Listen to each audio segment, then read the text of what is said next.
اعوذ باللہ من الشیطان الرجیم بسم اللہ الرحمن الرحیم الصلاۃ والسلام علیکہ یا سیدی یا رسول اللہ وعلی آلک و اصحابک یا سیدی یا حبیب۔ آج انشاءاللہ عز و جل ہم درس تصوف میں یہ پڑھیں گے توبہ کیا ہے اور توبہ کے کتنے طریقے ہیں اور لوگوں کے مرتبے کے حساب سے توبہ کیسے ہوتی۔ توبہ کا مطلب ہے رجوع کرنا، لوٹنا، واپس آ جانا، رک جانا۔ توبہ کے 3 طریقے ہیں، 3 لوگ مختلف طرح کی توبہ کرتے ہیں۔ توبہ کا پہلا طریقہ یہ ہے کہ خطا سے ثواب کی طرف توبہ کرنا۔ توبہ کا دوسرا طریقہ یہ ہے کہ ثواب سے ثواب کی طرف توبہ کرنا، اور توبہ کا تیسرا طریقہ یہ ہے کہ خودی سے خدا کی طرف توبہ کرنا۔ تو توبہ کے یہ 3 طریقے ہیں۔ توبہ کا پہلا مرحلہ یہ ہے کہ انسان سے کوئی غلطی، کوئی گناہ سرزد ہو جاتا ہے، یا وہ جان بوجھ کے کر لیتا ہے، یا وہ اس نے گناہ کیے ہوتے ہیں، تو اب وہ توبہ کرے گا کہ آئندہ سے میں گناہ نہیں کروں گا۔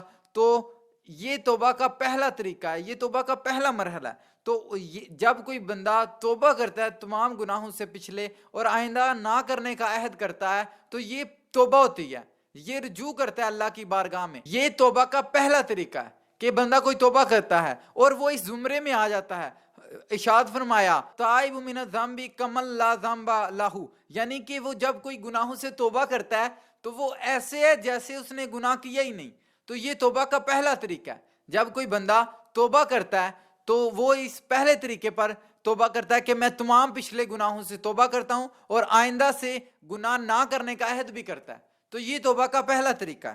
توبہ کا دوسرا طریقہ یہ ہے کہ کوئی شخص ثواب سے ثواب کی طرف توبہ کرتا ہے۔ مثلا اولیاء کرام، اللہ کے نیک بندے، وہ پہلے کم نیکیاں کرتے ہیں، پھر رجوع کرتے ہیں کہ اب جو ہے میں اس سے زیادہ نیکی کروں گا، اب میں یہ چھوٹے عمل نیکی والے چھوڑ کے بڑے عمل کروں گا۔ تو یہ ثواب سے ثواب کی طرف توبہ ہے۔ یعنی کہ فرمایا گیا کہ مومن وہ ہے جس کا آج کا اور کل کا دن برابر نہیں ہونے چاہیے، آج کا دن کل کے دن سے بہتر ہونا چاہیے، پھر کل کا دن آج کے دن سے بہتر ہونا چاہیے، اس کی ہر آنے والی گھڑی پہلی گھڑی سے بہتر ہوتی ہے۔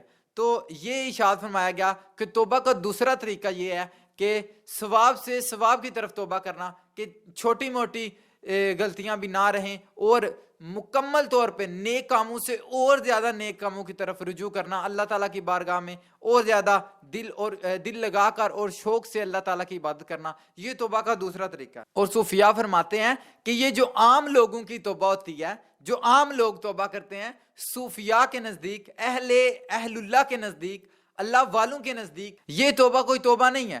اللہ والوں کے نزدیک توبہ یہ ہے کہ وہ مکمل طور پہ دنیا کو چھوڑ دیتے ہیں اور اللہ تعالیٰ کے ساتھ اپنی لو لگاتے ہیں، کیونکہ فرمایا جاتا ہے عام لوگوں کی نیکیاں اہل اللہ کے سامنے گناہوں کے برابر ہوتی ہیں، یعنی کہ وہ تو غلطیوں کے برابر ہوتی ہیں، اور عام لوگ ان کو اپنی نیکیاں سمجھتے ہیں۔ عام لوگ اگر نیکیاں سمجھتے ہیں تو وہ کہتے ہیں میں نے نماز پڑھی، اب نماز میں ریا کا بھی شبہ، اور نماز میں دیگر اور مختلف جو ہے نیتیں بن سکتی ہیں، لیکن اہل اللہ کی نیت کبھی بھی نہیں بن سکتی، وہ خالص اللہ کی رضا کے لیے کرتے ہیں۔ رابعہ بصریہ رحمۃ اللہ تعالیٰ علیہا کے بارے میں آتا ہے کہ وہ ایک ہاتھ میں آگ اور ایک ہاتھ میں پانی لے کر جا رہی تھی، تو کسی نے کہا کہ رابعہ کدھر جا رہی ہو؟ تو کہنے لگی کہ میں دوزخ کو بجھا دوں گی اور جنت کو آگ لگا دوں گی۔ پوچھنے والا کہنے لگا کہ دوزخ کو تو بجھا دو، جنت کے پیچھے کیوں پڑ گئی ہیں؟ تو وہ کہنے لگی کہ جو بھی عبادت کرتا ہے دوزخ سے ڈر کے کرتا ہے یا جنت کے شوق میں کرتا ہے، تو میں چاہتی ہوں کہ جو بھی عبادت کرے اللہ کی رضا کے لیے کرے۔ تو یہ توبہ کا دوسرا طریقہ ہے کہ کوئی بندہ ثواب سے اور زیادہ ثواب کی طرف، نیک کاموں سے اور زیادہ نیک کاموں کی طرف توبہ کرتا ہے، رجوع کرتا ہے اللہ تعالیٰ کی بارگاہ میں۔ توبہ کا تیسرا طریقہ یہ ہے خودی سے خدا کی طرف توبہ، کہ پھر انسان اپنی خواہشات مکمل طور پر جب چھوڑ چکا ہوتا ہے، پہلے مرحلے سے بھی گزر گیا، دوسرے مرحلے سے بھی گزر گیا، جب تیسرے مرحلے میں آیا تو وہ اللہ کے ساتھ اس کیفیت پہنچ چکا ہوتا ہے، اللہ کے ساتھ محبت اور عشق کی اس کیفیت میں ہوتا ہے کہ پھر اس کو کوئی دوسرا نظر نہیں آتا، کیونکہ کہا جاتا ہے کہ عاشق جو ہوتا ہے وہ شروع میں محبوب کو تلاش کرتا ہے، اور پھر عشق کی انتہا جب ہوتی ہے تو پھر وہ اپنے آپ کو تلاش کرتا ہے، پھر اس کو اپنا آپ بھی نہیں ملتا، کیونکہ وہ محبوب اس میں سما گیا ہوتا ہے۔ پھر وہ تو اور میں نہیں ہوتا، وہ صرف ایک ہی ہوتا ہے اور وہ تو ہی تو ہوتا ہے۔ محبوب جو بولے گا پھر وہی مانا جاتا ہے۔ اس مرحلے میں وضاحت کے طور پر حضرت موسیٰ علیہ السلام کا واقعہ آپ کے سامنے رکھتا ہوں۔ ویسے اور بھی بہت سے واقعات ہیں، لیکن چونکہ یہ مشہور و معروف واقعہ ہے۔ حضرت موسیٰ علیہ السلام نے جب اللہ تعالیٰ کی بارگاہ میں عرض، یا اللہ مجھے اپنا آپ دکھا، قال ربی ارنی انظر الیک، موسیٰ علیہ السلام نے دیدار کی آرزو میں اللہ تعالیٰ سے عرض کی کہ اے اللہ مجھے اپنا آپ دکھا، تو اللہ تعالیٰ نے ارشاد فرمایا لن ترانی، موسیٰ تو نہیں دیکھ سکتا۔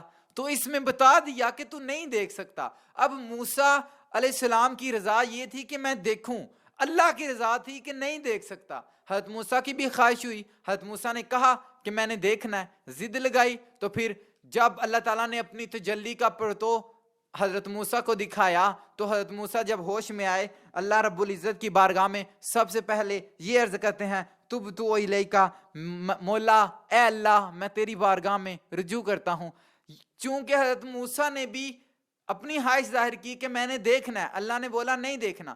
اب یہ خاص لوگوں کی توبہ ہے، یہ انبیاء کی، یہ اللہ کے مقرب بندوں کی توبہ ہے جو تیسرے درجے میں آتی ہے کہ وہ خودی سے خدا کی طرف توبہ کرتے ہیں، اپنی خواہشات کو مکمل طور پر مار دیتے ہیں، مکمل طور پر ختم کر دیتے ہیں، اپنی خواہشات کا مکمل طور پر گلا گھونٹ کر خود کو اپنے گریباں سے پکڑ کر اللہ کی بارگاہ میں کھڑے کرتے ہیں اور کہتے ہیں کہ یہ وہ محبوب حقیقی ہے جس کی حقیقتاً عبادت کے لیے تم پیدا کیے گئے ہو۔ تو یہ توبہ کے 3 طریقے تھے۔ اللہ تعالیٰ کی بارگاہ میں دعا ہے، اللہ تعالیٰ ہمیں اللہ والوں کے پاس بیٹھنے، اللہ والوں کے رستے پر چلنے کی توفیق عطا فرمائے، آمین یا رب العالمین۔